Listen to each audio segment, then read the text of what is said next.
Hello students, आज हम लोग कक्षा 11वीं का बहुत ही इम्पॉर्टेंट टॉपिक पढ़ने वाले हैं जो कि है ऑर्गेनिक केमिस्ट्री। ठीक है, जिसे हम कार्बनिक रसायन कहते हैं। तो आप लोग का नया चैप्टर है यूनिट 12 ऑर्गेनिक केमिस्ट्री या कार्बनिक रसायन, कुछ मूलभूत सिद्धांत एवं तकनीक। आज टॉपिक स्टार्ट करने से पहले कुछ इम्पॉर्टेंट बातें आपको बताना चाहूँगी। आप लोगों ने 10th में विज्ञान सब्जेक्ट में फिजिकल, इनऑर्गेनिक और ऑर्गेनिक तीनों एक ही साथ पढ़ लिया है एक ही बुक में, लेकिन अब 11th में आपको क्या है, तीनों चीज़ें अलग अलग पढ़नी है। तो आपका कार्बनिक रसायन एक बहुत ही इम्पॉर्टेंट क्या है, चैप्टर है। ठीक है, और ये आप लोग के कंपटीशन एग्जाम की दृष्टि से भी बहुत इम्पॉर्टेंट है, क्योंकि इसमें से 50% क्वेश्चन कंपटीशन एग्जाम में पूछे जाते हैं और ये थोड़ा सा डिफिकल्ट होने की वजह से बच्चों को क्लियर समझ में नहीं आता है। अगर आप इसको सीक्वेंस बाय पढ़ते जाएंगे तो आपको बहुत ही अच्छी तरीके से कार्बनिक रसायन समझ में आएगा। तो चलिए कार्बनिक रसायन पढ़ते हैं। सबसे पहले हम कार्बनिक रसायन की परिभाषा देखते हैं कि ऑर्गेनिक केमिस्ट्री किसे कहते हैं, या ऑर्गेनिक केमिस्ट्री के अंतर्गत हम कौन कौन सी चीज़ों के बारे में पढ़ते हैं, वो हमारे लिए क्यों जरूरी है, इन सभी बातों को देखेंगे। तो कार्बनिक रसायन विज्ञान की एक प्रमुख शाखा होती है। ठीक है, जिसका संबंध मुख्यतः कार्बन और हाइड्रोजन के अणुओं वाले रासायनिक यौगिक, उनकी संरचना, गुणधर्म, रासायनिक अभिक्रिया और उनके निर्माण आदि के वैज्ञानिक अध्ययन से होता है। यह कहा जा रहा है कि जो रसायन विज्ञान है उसका एक प्रमुख पार्ट है, बहुत ही मुख्य शाखा होती है कार्बनिक रसायन, और इनका संबंध मेन क्या होता है, कार्बन और हाइड्रोजन से। ठीक है, जिसे हम हाइड्रोकार्बन भी कहते हैं। इनसे मिलकर के जो अणु बनते हैं, ठीक है, उनमें उनकी संरचना, उनके भौतिक रासायनिक गुण, उनके बनाने की विधि या निर्माण जिसे कहते हैं, उनका अध्ययन इसके अंतर करते हैं। कार्बनिक यौगिक में कार्बन और हाइड्रोजन के अतिरिक्त और भी गुण पाए जाते हैं, जैसे नाइट्रोजन के गुण, ऑक्सीजन के गुण, हैलोजन के गुण इत्यादि अनेक प्रकार के गुण इसमें पाए जाते हैं। और जो कार्बनिक यौगिक होते हैं वो मेन कार्बन और हाइड्रोजन, ठीक है, से मिल करके बने होते हैं। और इनमें क्या पाया जाता है, इनमें सहसंयोजक बंध पाया जाता है। कार्बन और हाइड्रोजन के अलावा इसमें नाइट्रोजन, ऑक्सीजन भी पाए जाते हैं। ठीक है, और ये कार्बनिक यौगिक में कार्बनिक विलयन में ही घुलनशील होते हैं, जैसे एसीटोन, बेंजीन, ये सब में क्या होते हैं, ये घुलनशील होते हैं। और हम इस चैप्टर में alkenes, alkynes, alcohol, alcoholic acid, ketone, aldehyde, ether, ester, ठीक है, और भी एमीन वगैरह के बारे में पूरा इस चैप्टर में हम पढ़ेंगे। आपने कुछ के बारे में, जैसे एल्डिहाइड, एल्कोहल, है ना, एल्केन, एल्काइंस के बारे में आपने 9th 10th में पढ़ लिया है। इस बार 10th में हम इसका डीपली अध्ययन करेंगे, मतलब डीपली इसके जा करके इसके एक एक पार्ट के बारे में हम क्लियर जानकारी लेते जाएंगे। ठीक है, अब यहाँ पर एक बात कहा जा रहा है जो कि बहुत ही इंपॉर्टेंट है, कि इनके अणुओं के मध्य सहसंयोजक बंध पाया जाता है। उससे पहले हम थोड़ा सा क्लियर कर लेते हैं। जैसे मान के चलिए हम क्या लेंगे, यहाँ पर सबसे पहले कार्बन लेंगे, क्योंकि कार्बन और हाइड्रोजन से मिलकर क्या बनते हैं, हाइड्रोकार्बन बनते हैं। ठीक है, कार्बन और हाइड्रोजन के संयोग से बने यौगिकों को हम हाइड्रोकार्बन कहते हैं। तो कार्बन में क्या, कौन सा बंध पाया जाता है, सहसंयोजक बंध। तो इसे कैसे हम करेंगे, तो इसे थोड़ा सा समझेंगे हम। ठीक है, आपने पढ़ रखा है कक्षा 9वीं और 10वीं में, फिर भी से कार्बन का होता है 6, ठीक है, अर्थात 1s2, 2s2 और 2p2, या अगर देखेंगे तो 2 और 4, ये हो जाएगा इलेक्ट्रॉनिक विन्यास। इस तरीके से भी आप निकाल सकते हैं। तो कार्बन अक्रिय गैस विन्यास प्राप्त करने के लिए या अपने अष्टक की पूर्ति के लिए क्या करना चाहेगा, इलेक्ट्रॉनों के साथ साझेदारी करना चाहेगा। ठीक है, तो उसे कितने इलेक्ट्रॉन की जरूरत है, उसे 4 इलेक्ट्रॉन की जरूरत है। तो अब वो क्या करेगा, इसके बारे में आपने पढ़ रखा है मीथेन के एग्जाम्पल से। ठीक है, वो हाइड्रोजन से एक एक इलेक्ट्रॉन लेगा और हाइड्रोजन को भी एक एक इलेक्ट्रॉन देगा। इस प्रकार से आपने पढ़ा है। ठीक है, कोवैलेंट बॉन्ड है, सहसंयोजी बॉन्ड, ये इस प्रकार से, और ये क्या करेगा, इससे भी एक एक इलेक्ट्रॉन ये ले लेगा। ठीक है, तो इस प्रकार से हाइड्रोजन और कार्बन दोनों बैलेंस्ड हो जाएंगे। हाइड्रोजन में भी क्या होता है, 1s1 एक ही इलेक्ट्रॉन पाए जाते हैं, अर्थात वो एक इलेक्ट्रॉन को क्या करेगा, दान भी कर सकता है और ग्रहण भी कर सकता है। तो वो एक इलेक्ट्रॉन क्या करता है, कार्बन को देता है, और कार्बन से भी एक इलेक्ट्रॉन लेकर के क्या करता है, बंध बनाता है। इस प्रकार कार्बन और हाइड्रोजन के मध्य सहसंयोजी बंध पाया जाता है। ठीक है, उसी प्रकार अगर हम नाइट्रोजन को ले लें, नाइट्रोजन में क्या पाया जाता है, नाइट्रोजन में त्रिबंध पाया जाता है क्योंकि इसका इलेक्ट्रॉनिक विन्यास 1s2 2s2 और 2p3 होता है। तो अर्थात उसको अपने अष्टक के लिए कितने इलेक्ट्रॉन की आवश्यकता है, 3 इलेक्ट्रॉन की आवश्यकता है क्योंकि 3 और 2 कितना होता है 5, 5 + 3 = 8, तो उसको 3 इलेक्ट्रॉन की आवश्यकता होती है। तो वो क्या करता है, 3 इलेक्ट्रॉनों की साझेदारी करता है, इसलिए इसे क्या कहते हैं हम, नाइट्रोजन में त्रिबंध पाया जाता है। ऑक्सीजन भी क्या करता है, 1s2 2s2 और 2p4 होता है।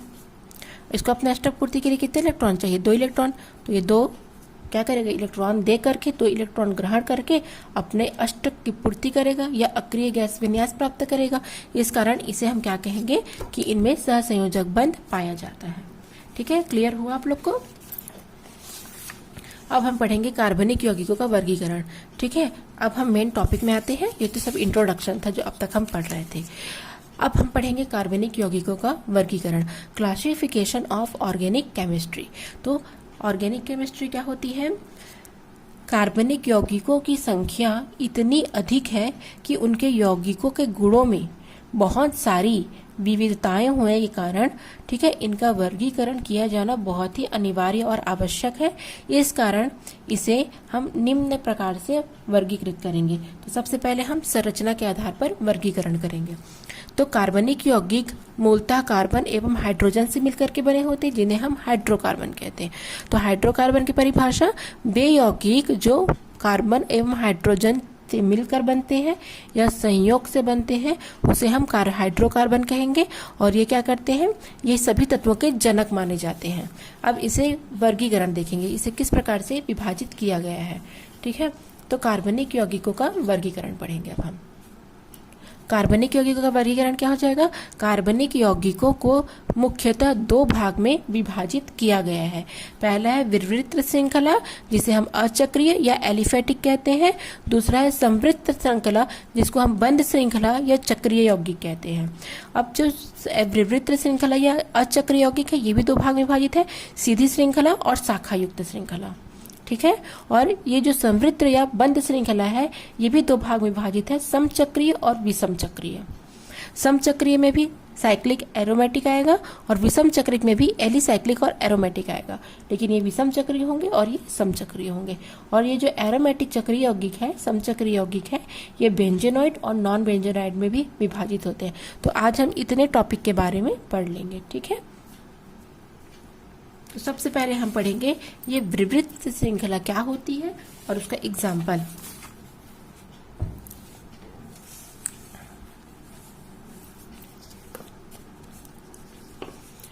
तो सबसे पहले विवृत श्रृंखला या अचक्रीय यौगिक किसे कहेंगे, तो कार्बन परमाणु परस्पर एक सीधी श्रृंखला या शाखा युक्त श्रृंखला में जुड़े रहते हैं। कार्बनिक यौगिक मतलब कार्बन और हाइड्रोजन से बने हाइड्रोकार्बन की बात यहाँ पर किया जा रहा है। तो ऐसे यौगिकों को हम एलिफेटिक यौगिक कहते हैं। ठीक है, अर्थात ये सीधी श्रृंखला युक्त भी हो सकते हैं और शाखा युक्त श्रृंखला भी ये हो सकते हैं, इसलिए इसे हम एलोफेटिक कहते हैं, एलिफेटिक कहा जाता है इसे। ठीक है, जैसे आप यहाँ एग्जाम्पल देख रहे हैं एथेन का, ये एथेन है, ये सीधी श्रृंखला है। ये प्रोपेन है। ठीक है, आपने 10th में पढ़ा है, कार्बन की संख्या 2 है मतलब एथेन, कार्बन की संख्या 3 है मतलब प्रोपेन। ठीक है, और ये शाखित श्रृंखला है, शाखा युक्त, यहाँ पर शाखा निकली हुई है। तो 2 पर यहाँ पर 1 2 3, इधर से करेंगे तो 1 2 3, आप किधर से भी नेमिंग कर सकते हैं। ठीक है, तो 2 पर मेथिल ग्रुप जुड़ा है, ये मेथिल ग्रुप होता है, तो 2 मेथिल प्रोपेन, ये शाखा युक्त श्रृंखला है। तो जो अचक्रीय यौगिक होते हैं, अचक्रीय नाम से ही स्पष्ट है, अचक्र अर्थात जिसमें चक्र नहीं पाया जाएगा, जो कि श्रृंखला होगी, एक चैन स्ट्रक्चर होगा जो कि सीधा भी हो सकता है और शाखा युक्त भी हो सकता है, उसे हम विवृत श्रृंखला या अचक्रीय यौगिक कहेंगे। ठीक है, उसके पश्चात हम देखेंगे संवृत श्रृंखला यौगिक या चक्रीय वलय। ठीक है, चक्रीय यौगिक किसे कहेंगे, तो ऐसे यौगिक एक या अधिक रिंग वाले चक्रीय यौगिक हो सकते हैं और इनका वर्गीकरण भी हम निम्न प्रकार से करते हैं। अर्थात इसमें एक रिंग भी पाए जा सकते हैं और एक से अधिक रिंग। रिंग का मतलब है वलय का पाया जाना। ठीक है, अभी आप देखिएगा आगे जिस प्रकार से क्या होता है रिंग स्ट्रक्चर या वलय स्ट्रक्चर, उसे हम कहेंगे एरोमेटिक। अर्थात जो बंद संरचना होगी वो हो जाएगा चक्रीय, अर्थात उसमें चक्र का निर्माण होगा। और जो चैन युक्त स्ट्रक्चर होगा जैसे इसमें देखे थे, इसे हम कहेंगे अचक्रीय या एलिफैटिक। तो पहला पढ़ेंगे हम समचक्रीय या कार्बोसाइक्लिक यौगिक।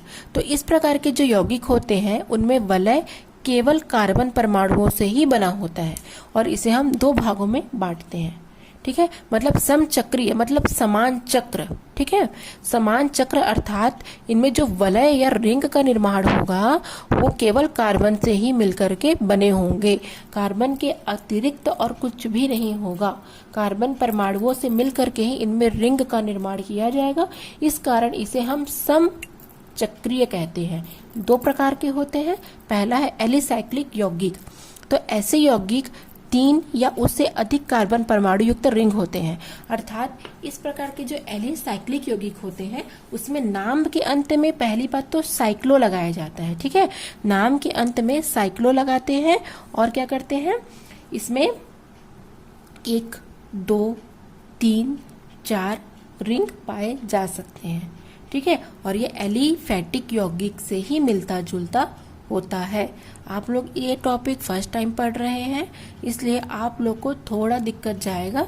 एक बार आप इसे अच्छे तरीके से समझ जाएंगे फिर आप लोगों के लिए, ठीक है, आगे का रास्ता आसान है। थोड़ा मेहनत करने की और थोड़ा ध्यान देने की ज़रूरत है। आप लोग बहुत अच्छे तरीके से इसे कर सकते हैं क्योंकि ऑर्गेनिक केमिस्ट्री आप लोग फर्स्ट टाइम पढ़ रहे हैं तो थोड़ा आप लोग को ये क्या लगेगा, कठिन लगेगा। ठीक है, तो एलिसाइक्लिक किसे कहेंगे, एलिसाइक्लिक जो यौगिक होता है उनमें जो रिंग होता है वो रिंग की संख्या 1, 2, 3 हो सकती है। ठीक है, और इसमें क्या पाया जाता है, एलिफैटिक यौगिकों की समानता इसमें पाई जाती है। तो चलिए हम देखते हैं एलिसाइक्लिक यौगिक की जो एग्जाम्पल है उसको देखते हैं ताकि आप लोग को और अच्छे से समझ में आ जाए। तो जो एलिसाइक्लिक होता है उसमें नाम के अंत में बच्चों हमको साइक्लो लगाना पड़ता है। जैसे यहाँ पर देख रहे हैं आप 1, 2, 3 कार्बन कितने हैं, 3 है। तो 3 होने की वजह से इसको हम प्रोपेन बोल सकते हैं। लेकिन यहाँ एक वलय का निर्माण हो रहा है ना, एक रिंग स्ट्रक्चर हो रहा है। ठीक है, एक प्रकार की बंध संरचना टाइप यहाँ पर दिख रहा है। ठीक है, अगर ऐसे भी लिख सकते हैं ना इसको, बिना कार्बन को शो किए इस प्रकार से भी इसको लिख सकते हैं तो भी ये साइक्लोप्रोपेन ही होगा। इस प्रकार के स्ट्रक्चर में साइक्लो शब्द को पहले लिखा जाता है। जैसे मान के चलिए इस प्रकार का स्ट्रक्चर आया तो इसे आप क्या कहेंगे, इस यहाँ पर कार्बन कार्बन कार्बन कार्बन मान के चलना है तो साइक्लोब्यूटेन, क्योंकि 4 को हम क्या कहते हैं, ब्यूटेन। ठीक है, कल मैं आप लोग को एथेन मेथेन ब्यूटेन पूरा 10 तक का लिखा दूंगी, आप लोग उसको एक बार अच्छी तरीके से पढ़ लीजिएगा। तो इस प्रकार की संरचना में साइक्लो शब्द को पहले लिखा जाता है। कार्बन की संख्या 4 है और चूंकि एक वलय के रूप में है इसीलिए इसे हम साइक्लो कहेंगे। ठीक है, और यहाँ पर 1, 2, 3, 4, 5, 6 प्रकार की संरचना है तो साइक्लोहेक्सेन कहेंगे। ठीक है, तो इस प्रकार की जो संरचना होती है इसमें जो रिंग होते हैं वो 1, 2, 3 भी हो सकते हैं। उसके बाद है एरोमेटिक यौगिक। एरोमेटिक किसे कहेंगे, ठीक है, जो चक्रीय यौगिक तो बनाएगा और वो जो चक्र होगा, ठीक है, वो भी क्या होगा, 2 प्रकार से पाया जाता है। ये विशेष प्रकार के असंतृप्त अचक्रीय यौगिक होते हैं, विशेष गंध युक्त या मीठी सुगंध वाले होते हैं और इनमें एरोमेटिक यौगिक कहते हैं। 2 प्रकार के होते हैं। पहला हो जाएगा आपका बेंजीनॉइड एरोमेटिक यौगिक। ठीक है, बेंजीनॉइड किसे कहेंगे, इन यौगिक में कम से कम एक या अधिक बेंजीन का चक्र, बेंजीन के सूत्र होता है C6H6। ठीक है, C6H6 बेंजीन का सूत्र होता है।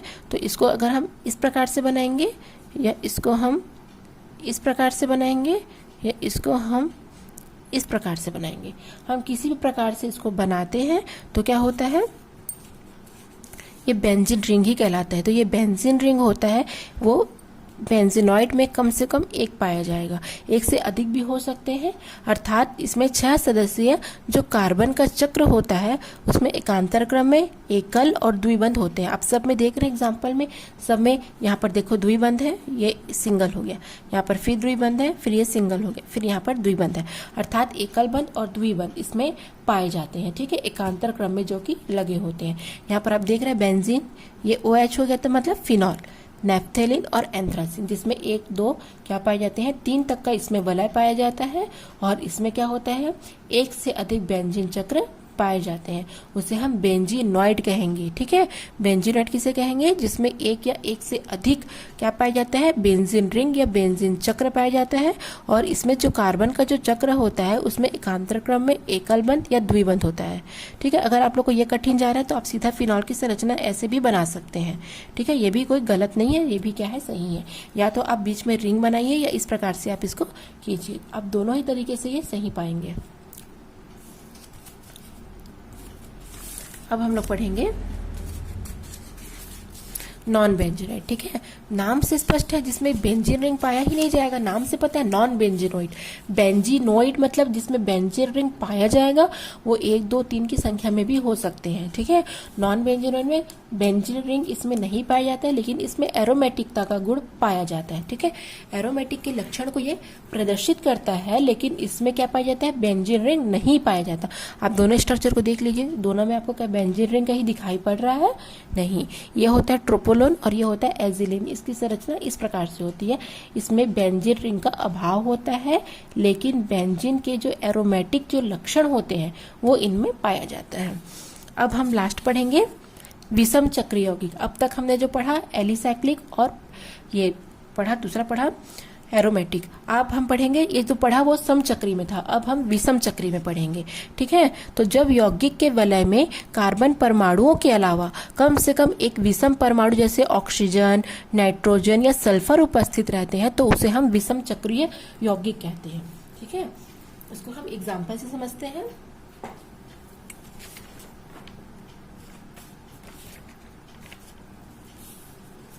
जैसे पहला देखेंगे एलिसाइक्लिक विषम चक्रीय यौगिक। ठीक है, एलिसाइक्लिक में आप यहाँ पर देख रहे हैं, यहाँ पर ये ऑक्सीजन से जुड़ा है और यहाँ पर भी ये ऑक्सीजन से जुड़ा है, तो उस हिसाब से इसका नाम ऑक्सीरेन और इसका नाम ऑक्सीटेन हो गया। ठीक है, इसमें विषम चक्रीय मतलब जैसे अभी हमने समचक्रीय पढ़ा था उसमें हमने एलिसाइक्लिक देखा था। कौन सा देखा था हम सब लोग? समचक्रीय में ये देख सकते हैं आप एलिसाइक्लिक यौगिक देखे थे। इसमें आपने ये एग्जाम्पल देखा था CH2 CH2 CH2, अर्थात तीनों में समान प्रकार के ये है। यहाँ भी आप देख सकते हैं चारों में carbon CH2 CH2 CH2 CH2 सब में CH2 CH2 ही बना है, लेकिन यहाँ पर आप देख रहे हैं इसको ऑक्सीजन से और इसको भी ऑक्सीजन से जोड़ रखा है। ठीक है, तो परिभाषा वही कर रहा है जिसमें कम से कम एक परमाणु जैसे ऑक्सीजन, नाइट्रोजन या सल्फर उपस्थित रहेंगे। ठीक है, और ये बेंजीन रिंग प्रकार का कोई निर्माण नहीं करेंगे, तो यहाँ पर इसका नाम ऑक्सीडेन और यहाँ पर ऑक्सीटेन हो जाएगा, क्योंकि इसमें क्या है? इसमें कार्बन परमाणु के साथ एक ऑक्सीजन है। ठीक है, किसी में सल्फर पाएंगे, इस प्रकार से संरचना इसमें होगी और ये विषम होंगे, इसलिए इसको विषम चक्रीय कहेंगे।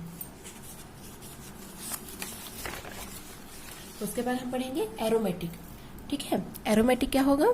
एरोमेटिक विषम चक्रीय में आप देख रहे हैं O, NH, S और N, तो इस नाम से फ्यूरेन, पायरॉल, थायोफिन और पिरिडीन, उस हिसाब से इसके नाम भी चेंजेस हो जाते हैं। एक और नाम है ऑक्सोल, थायोल, एजोल और एजिन, तो ये विषम चक्रीय कहलाएंगे। क्यों? क्योंकि इसमें ना तो बेंजीन रिंग पाया जाता है और ना ही इसमें समान समान कार्बन जुड़े होते हैं, किसी में ऑक्सीजन, किसी में नाइट्रोजन, किसी में सल्फर, ऐसा जुड़ा है। ठीक है, तो इस कारण इसे हम क्या कहेंगे? एरोमेटिक विषम चक्रीय यौगिक। आज का टॉपिक थोड़ा आप लोग को टफ लग रहा होगा क्योंकि आपने फर्स्ट टाइम पढ़ा है। आप वीडियो को 1 बार 2 बार देखिए, अच्छे से प्रिपेयर करके नोट्स बना लीजिए। जो भी टॉपिक समझ में नहीं आया होगा मुझे कमेंट्स बॉक्स में 1 बार 2 बार जितने बार हो सके अपना डाउट क्लियर कर सकते हैं, क्योंकि ऑर्गेनिक कंपाउंड या ऑर्गेनिक चैप्टर को आपको किसी भी सूरत में नहीं छोड़ना है। इसमें से एग्जाम में क्वेश्चन आते हैं और केमिस्ट्री में आपका ये बेस होना चाहिए। केमिस्ट्री में आपको ऑर्गेनिक सॉलिड होना चाहिए। ठीक है, तो कुछ भी प्रॉब्लम आने पर आप मुझे बताइए, कमेंट्स बॉक्स में कमेंट्स कीजिए।